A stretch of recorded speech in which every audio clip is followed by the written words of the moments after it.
সৃষ্টিকর্তা রব্বুল আলামিনের অশেষ কৃপায় তোমাদের দোয়ায় আমি ভালো আছি, আর আশা করি তোমরা আল্লাহ তাআলার অশেষ রহমতে আশা করি ভালো আছেন। আজকে আমরা আলোচনা করব, তো প্রত্যেকটা জিনিসের জানার আগে আল্লাহ তাআলার কাছে শুকরিয়া জ্ঞাপন করা উচিত। আল্লাহ তাআলা আমাকে সুস্থ রাখছে, তোমাকে সুস্থ রাখছে, এই জন্য মহান রব্বুল আলামিনের কাছে আমি শুকরিয়া জ্ঞাপন করছি। দেখো, আজকে আমরা আলোচনা করব ষষ্ঠ শ্রেণী বাংলাদেশ ও বিশ্ব পরিচয়, বাংলাদেশ ও বিশ্ব পরিচয়, অষ্টম অধ্যায়। আজকে আমরা আলোচনা করব অষ্টম অধ্যায়ের পাঠ 3। অষ্টম অধ্যায়ের পাঠ হচ্ছে কত? অষ্টম অধ্যায়ের পাঠ 3। নাগরিক, আমাদের শিক্ষণফল হচ্ছে কি? নাগরিক ও নাগরিকত্ব ধারণা সম্পর্কে আমরা আজকে আলোচনা করব। প্রথমে হচ্ছে দেখো যে নাগরিক ও পার্ট 3 আমরা প্রথমে বলছি যে নাগরিক ও নাগরিকত্বের ধারণা, যে রাষ্ট্রে স্থায়ীভাবে বসবাসকারী অধিবাসীকে, রাষ্ট্রে স্থায়ীভাবে বসবাসকারী অধিবাসীকে আমরা নাগরিক বলি। কি বলি? রাষ্ট্রে স্থায়ীভাবে বসবাসকারী অধিবাসীকে নাগরিক বলা হয়। পূর্ব নগরের অধিবাসীদের, দেখো যে পূর্বে নগর অধিবাসীদেরকে নাগরিক বলা হতো, পূর্বে নগর অধিবাসীদেরকে নাগরিক বলা হতো। তবে তখন ছোট ছোট নগরকে কেন্দ্র করে গঠিত হয়েছিল রাষ্ট্র। আর তখন কি হয়েছিল? যে ছোট ছোট নগরকে কেন্দ্র করে গঠিত হয়েছিল রাষ্ট্র। আর এই নগর রাষ্ট্রের অধিবাসীরা দেখো, আর এই নগর রাষ্ট্রের অধিবাসীদেরকে নাগরিক বলা হতো। কিন্তু বর্তমানে নাগরিক ও নাগরিকত্ব ধারণা, কিন্তু বর্তমান সময় নাগরিক ও নাগরিকত্ব ধারণা বদলে গিয়েছে। অর্থাৎ এই রাষ্ট্রের সদস্য হিসাবে কোনো ব্যক্তি, দেখো রাষ্ট্রের সদস্য হিসাবে যে কোনো ব্যক্তি নাগরিক বিবেচিত হতে পারে। তার শর্তটা কি? যে রাষ্ট্রের সদস্য হিসাবে যে কোনো নাগরিক কি হতে পারে? যে কোনো এখন রাষ্ট্রের সদস্য হিসাবে যে কোনো ব্যক্তি নাগরিক হিসাবে বিবেচিত হতে পারে। নাগরিকদের রাষ্ট্রের স্থায়ী বাসিন্দা হতে হবে। প্রথম শর্ত হচ্ছে যে নাগরিক হতে হলে কি হতে হবে? রাষ্ট্রের স্থায়ী বাসিন্দা হবে। তাহলে 1 নম্বর কন্ডিশন হচ্ছে কি? যে নাগরিক হতে হলে তাকে রাষ্ট্রের স্থায়ী বাসিন্দা হতে হবে। তবে রাষ্ট্রের প্রতি আনুগত্য থাকতে হবে। রাষ্ট্রের প্রতি আনুগত্য থাকতে হবে। রাষ্ট্রের কল্যাণ চিন্তা করবে, সবসময় রাষ্ট্র কি করবে? কল্যাণ চিন্তা করবে। এবং রাষ্ট্র প্রদত্ত সকল সামাজিক রাজনৈতিক অধিকার কি করবে? রাষ্ট্র প্রদত্ত সকল সামাজিক রাজনৈতিক অধিকার ভোগ করবে। অর্থাৎ রাষ্ট্রের একজন নাগরিক একদিকে যেমন রয়েছে সামাজিক রাজনৈতিক অধিকার, তেমনি অন্যদিকে রয়েছে রাষ্ট্রের প্রতি তাদের দায়িত্ব কর্তব্য। রাষ্ট্রের প্রতি কি? তাদের দায়িত্ব কর্তব্য। একজন নাগরিক রাষ্ট্রের পরিচয় নাগরিকত্ব লাভ করে। একজন নাগরিক রাষ্ট্রের পরিচয়টাই কিন্তু কি করে? সে নাগরিক লাভ করে।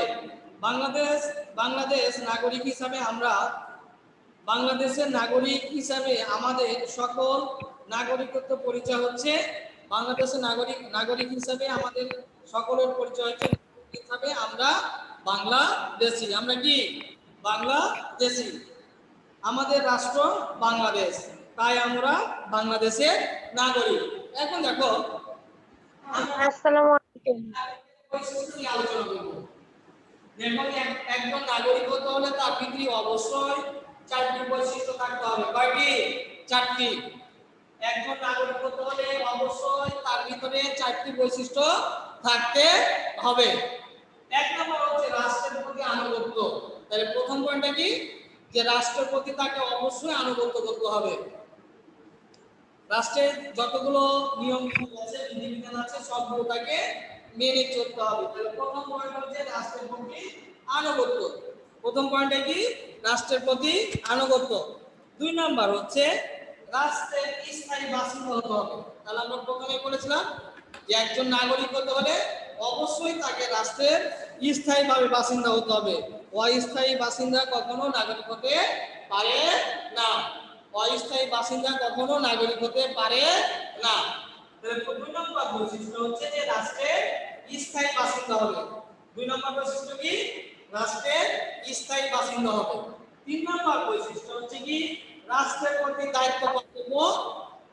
হ্যাঁ, রাষ্ট্র আমাকে যতগুলো দায়িত্ব দিয়েছে, কর্তব্য দায়িত্বগুলো আমাকে অবশ্যই যথাযথভাবে কি করতে হবে? পালন করতে হবে। এবং আমাদের রাষ্ট্রের প্রতি আনুগত্য স্বীকার করতে হবে। 3 নম্বর বৈশিষ্ট্য হচ্ছে রাষ্ট্রের প্রতি দায়িত্ব কর্তব্য। অর্থাৎ রাষ্ট্র আমাদেরকে যেগুলো দায়িত্ব দিয়েছে ওগুলো সব যথাযথ পালন করতে হবে। এরপর দেখো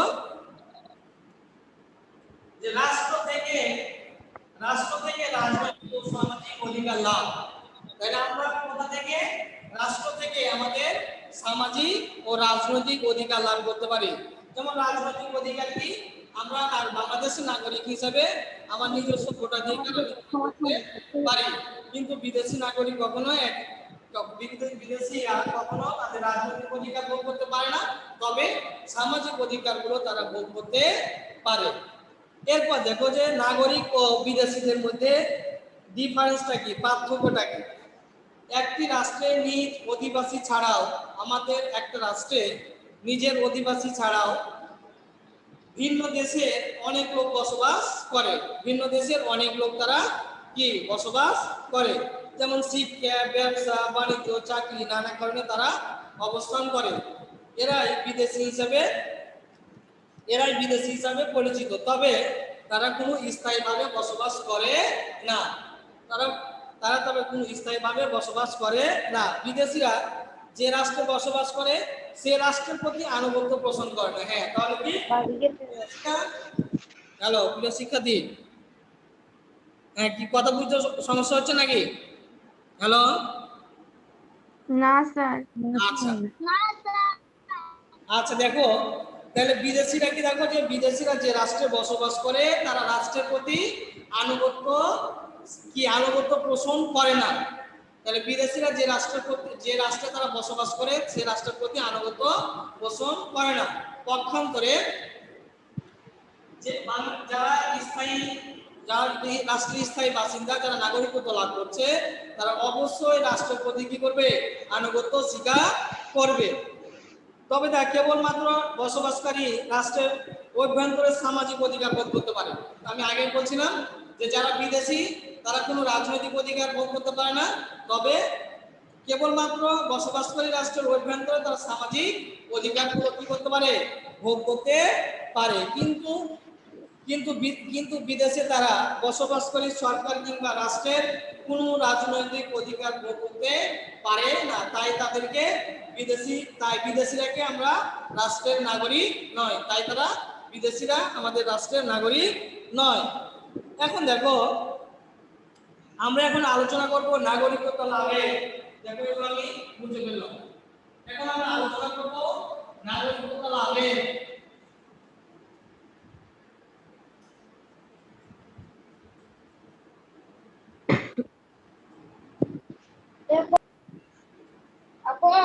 এখন আমরা আলোচনা করব নাগরিকত্ব লাভের নিয়ম।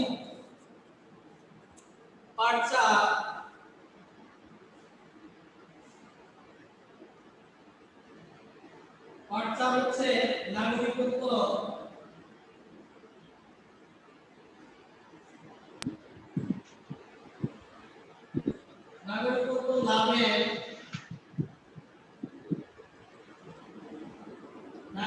লাভের নিয়ম। দেখো যে আমরা নাগরিকত্ব লাভ কয়ভাবে করতে পারি। দেখো পার্ট 4 আমি লিখছি নাগরিকত্ব লাভের নিয়ম। আমরা জানি নাগরিকত্ব লাভ করতে পারি দুটি ভাবে, একটা হচ্ছে জন্মসূত্রে, একটা হচ্ছে কি অনুমোদন সূত্রে। একটা হচ্ছে জন্মসূত্রে আর একটা হচ্ছে কি 2 নম্বর হচ্ছে অনুমোদন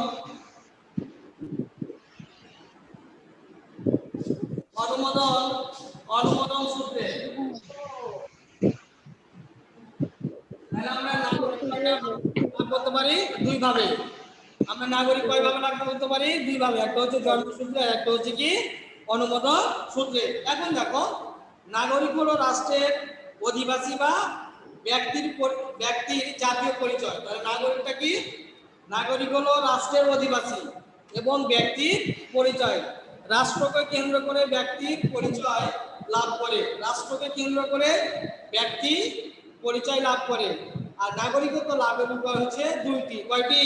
দুইটি। একটা হচ্ছে জন্মসূত্রে, আর একটা হচ্ছে কি অনুমোদন সূত্রে। এখন দেখো, যারা জন্মসূত্রে রাষ্ট্র নাগরিকত্ব লাভ করে, যারা জন্মসূত্রে রাষ্ট্রের নাগরিকত্ব লাভ করে তারা হচ্ছে কি জন্মসূত্রে নাগরিক। অর্থাৎ দেখো যে যারা জন্মসূত্রে রাষ্ট্রের নাগরিকত্ব লাভ করে তারা হচ্ছে কি জন্মসূত্র নাগরিক। এখন অনুমোদন সূত্রে নাগরিক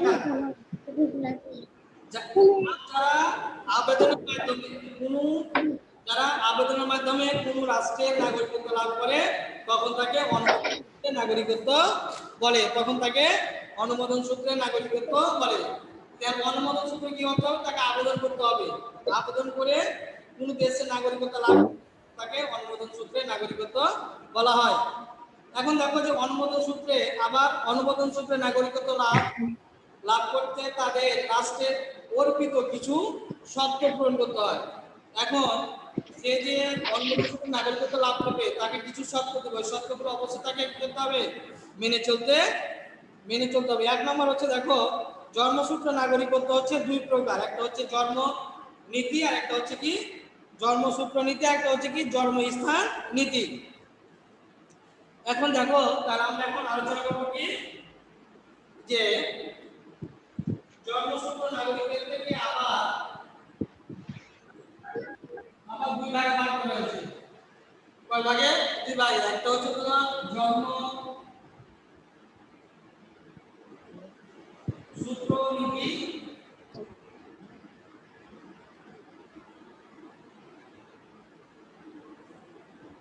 দুই নম্বর হচ্ছে জন্মস্থান নীতি।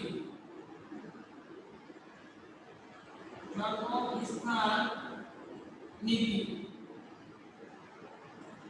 এখন দেখো, তাহলে দেখো যে জন্মসূত্র নীতি, অর্থাৎ এই নিয়মে বাবা মা যে রাষ্ট্রের নাগরিক সে রাষ্ট্রের সন্তান সে রাষ্ট্রের নাগরিক হবে। অর্থাৎ জন্মসূত্র নাগরিক, অর্থাৎ এই নিয়মটা হচ্ছে যে বাবা মা যে রাষ্ট্রের নাগরিক সন্তানও সে রাষ্ট্রের নাগরিক হবে।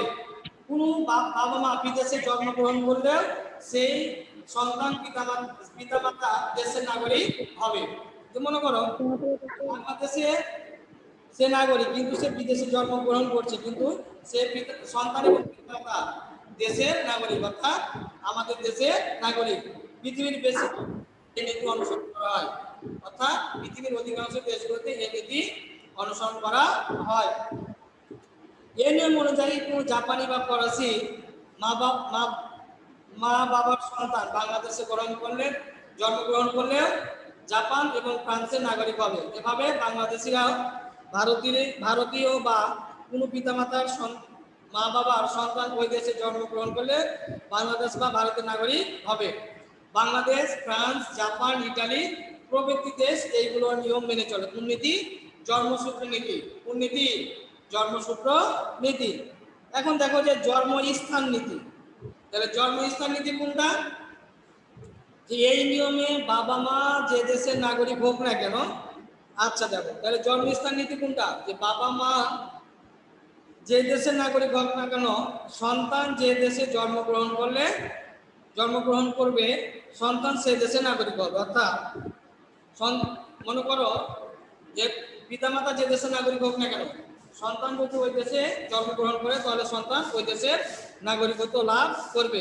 এই নীতি জন্মস্থান নীতির উপরে নির্ভরশীল। এই নীতি অনুযায়ী বাংলাদেশ মা বাবা কোনো সন্তান আমেরিকায় যদি জন্মগ্রহণ করে তাহলে বাংলাদেশে আমেরিকা জন্মগ্রহণ করে সে নাগরিকত্ব লাভ পাবে কার? আমেরিকা। শুধু তাই নয়, এই নীতি শুধু অনুসরণকারীরা দেশের কোনো জাহাজ বা দূতাবাসে কোনো সন্তান যদি জন্মগ্রহণ করে তবে সে কি হবে? সে দেশে সে বাংলাদেশ কি সে আমেরিকার নাগরিকত্ব লাভ করবে। তবে বিশ্বের খুব কম দেশে এই সংখ্যক নীতি অনুসরণ করা হয়। বিশ্বের কম সংখ্যক নীতি অনুসরণ করা হয়, যেমন অস্ট্রেলিয়া এবং মার্কিন যুক্তরাষ্ট্র। এখন দেখো যে অনুমোদন সূত্রে নাগরিকত্ব লাভের কিছু শর্ত দেওয়া আছে। যে এই পদ্ধতি এক দেশের নাগরিক অন্য দেশের নাগরিক হওয়ার জন্য তাকে আবেদন করতে হবে। এই পদ্ধতিতে এক দেশের নাগরিক অন্য দেশের নাগরিক হওয়ার জন্য তাকে আবেদন করতে হবে। আর এক রাষ্ট্রের নাগরিক সহজে অন্য রাষ্ট্রের নাগরিক হচ্ছে, অর্থাৎ অনুমোদন সূত্রে নাগরিক লাভ করাটা অতটা সম্ভব নয়। অনুমোদন সূত্রে নাগরিকত্ব লাভ করার মানে এতটা সম্ভব হচ্ছে না।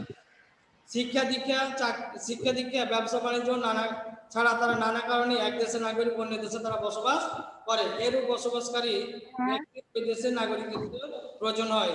তখন রাষ্ট্রের কাছ থেকে তারা ওই ব্যক্তি তখন কি করে, রাষ্ট্রের কাছে আবেদন করে। আর নাগরিকত্ব লাভের পর ওই ব্যক্তি সে রাষ্ট্রের স্থায়ীভাবে বসবাস করে। এবং অনুমোদন সূত্রে নাগরিকত্ব লাভের কিছু শর্ত আছে। কোন ব্যক্তি অনুমোদন সূত্রে নাগরিকত্ব লাভ করবে সে যদি এই শর্তগুলো পালন করে। এখন অনুমোদন সূত্রে শর্তগুলো কি কি?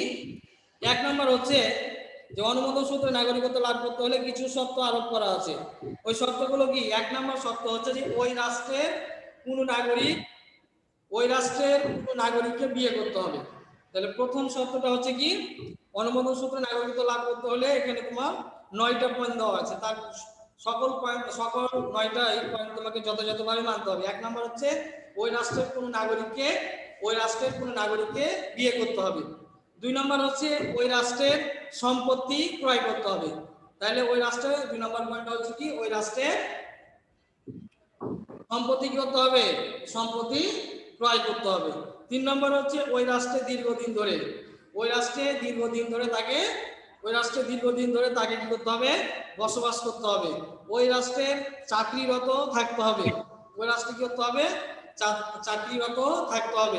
ওই রাষ্ট্রের ভাষা জানে। ওই রাষ্ট্রের অবশ্যই তোমার কি করতে হবে? ভাষা শিখতে হবে। 6 নম্বর হচ্ছে ওই রাষ্ট্রের সেনাবাহিনীতে চাকরি গ্রহণ করে। তাহলে ওই রাষ্ট্রের সেনাবাহিনীতে যদি চাকরি গ্রহণ করে। এরপর হচ্ছে ভালো চরিত্রের অধিকারী হতে হবে। তাকে কি হতে হবে? অবশ্যই ভালো চরিত্রের অধিকারী হতে হবে। এরপর হচ্ছে উন্নত দক্ষতার অধিকারী হতে হবে। দক্ষতার অধিকারী হতে হবে। এবং রাজনৈতিক আশ্রয় গ্রহণ করতে হবে। তাই কি করতে হবে? রাজনৈতিক আশ্রয় গ্রহণ করতে হবে। অনুমোদন সূত্রে নাগরিকত্ব লাভ শুধু ব্যক্তির উল্লেখিত শর্তগুলো এক বা একাধিক শর্ত পূরণ করলে নাগরিকত্ব লাভ করতে পারে। যে তোমার 9টা এখানে শর্ত দেওয়া আছে, ওই 9টা শর্ত যদি কোনো ব্যক্তি পূরণ করে তাহলে সে অনুমোদন সূত্রে নাগরিকত্ব লাভ করবে। ওই দেশের নাগরিকের মতো প্রায় সকল সমান অধিকার সুযোগ সুবিধা সে কি করবে? গ্রহণ করবে। অর্থাৎ যখন অনুমোদন সূত্রে নাগরিকত্ব লাভ করবে তখন সে ওই ব্যক্তি কি করবে? ওই নাগরিক তখন ওই রাষ্ট্রের স্থায়ীভাবে সকল সুযোগ সুবিধা লাভ করবে। প্রিয় শিক্ষার্থীরা, এখন দেখো আমি তোমাদের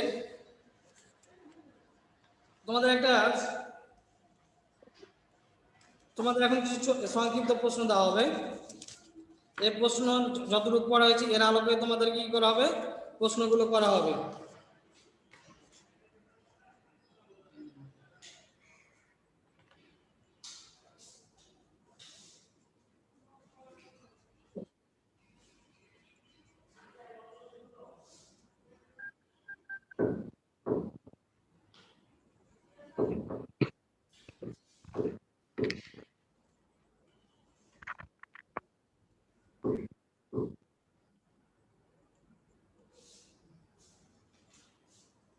এক নম্বর হচ্ছে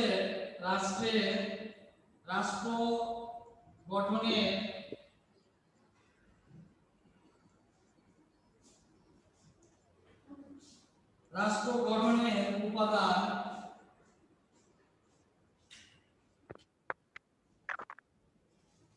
কয়টি? এখানে হচ্ছে রাষ্ট্র গঠনের উপাদান কয়টি?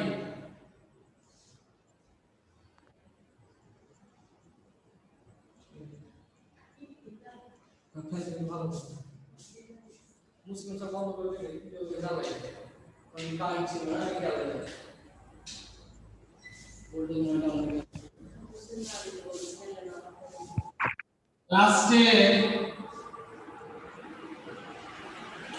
রাষ্ট্রের প্রাণ হলো কি?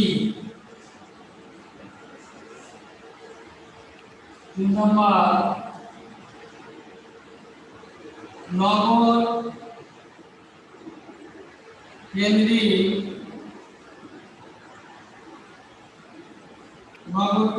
রাষ্ট্র কয়টি ও কি?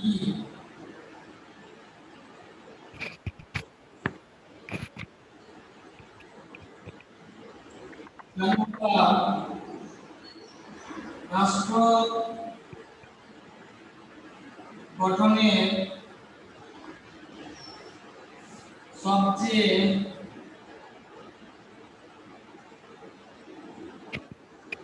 গুরুত্বপূর্ণ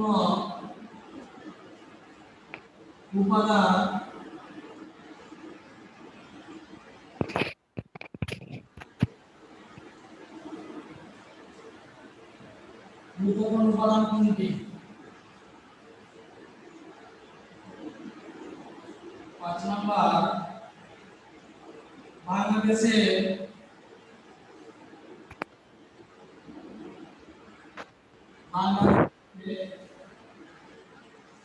প্রথম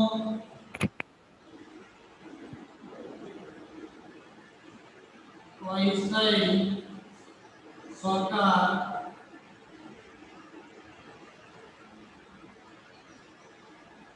গঠন করা হয়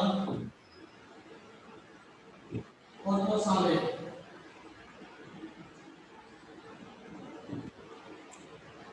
প্রিয় শিক্ষার্থী বলো যে রাষ্ট্র গঠনের প্রধান উপাদান কয়টি? 3টি। রাষ্ট্র গঠনের প্রধান উপাদান কয়টি? 3টি।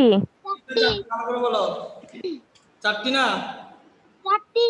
হ্যাঁ 4টি। তাহলে তুমি বলবো যে রাষ্ট্র গঠনের প্রধান উপাদান 4টি। তাহলে প্রথমটা কি? জনসমষ্টি। এরপর হচ্ছে কি? ভূখণ্ড। এরপর সরকার। 4 নম্বর হচ্ছে কি? সার্বভৌমত্ব।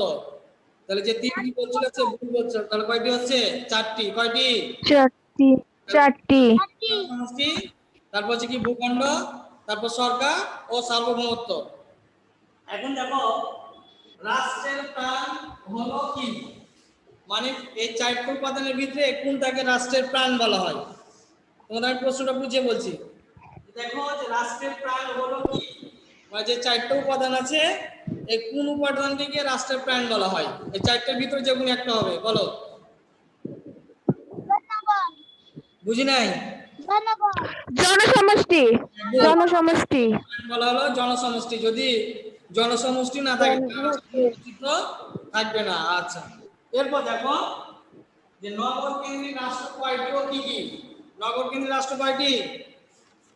বলো। 2টি। কি কি? নগর কেন্দ্রিক রাষ্ট্র হচ্ছে সিঙ্গাপুর ও একটা হচ্ছে কি সিঙ্গাপুর আর একটা হচ্ছে কি ভ্যাটিকান। এই 2টি হচ্ছে কি নগর কেন্দ্রিক রাষ্ট্র। কয়টি? 2টি।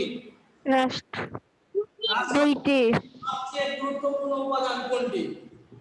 তাহলে প্রশ্ন আমি আবার বুঝে বলছি যে রাষ্ট্র গঠনের সবচেয়ে গুরুত্বপূর্ণ উপাদান কোনটি?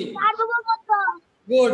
হ্যাঁ, যে সব কিছু পাইছে, যদি আমরা সার্বভৌমত্ব না থাকে, এটা হচ্ছে তোমার রাষ্ট্র গঠনের ভিতরে সবচেয়ে গুরুত্বপূর্ণ উপাদান।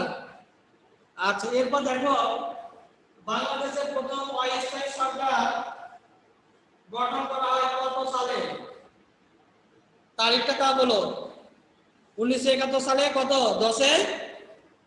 10 এপ্রিল 1971 সালে 10 এপ্রিল।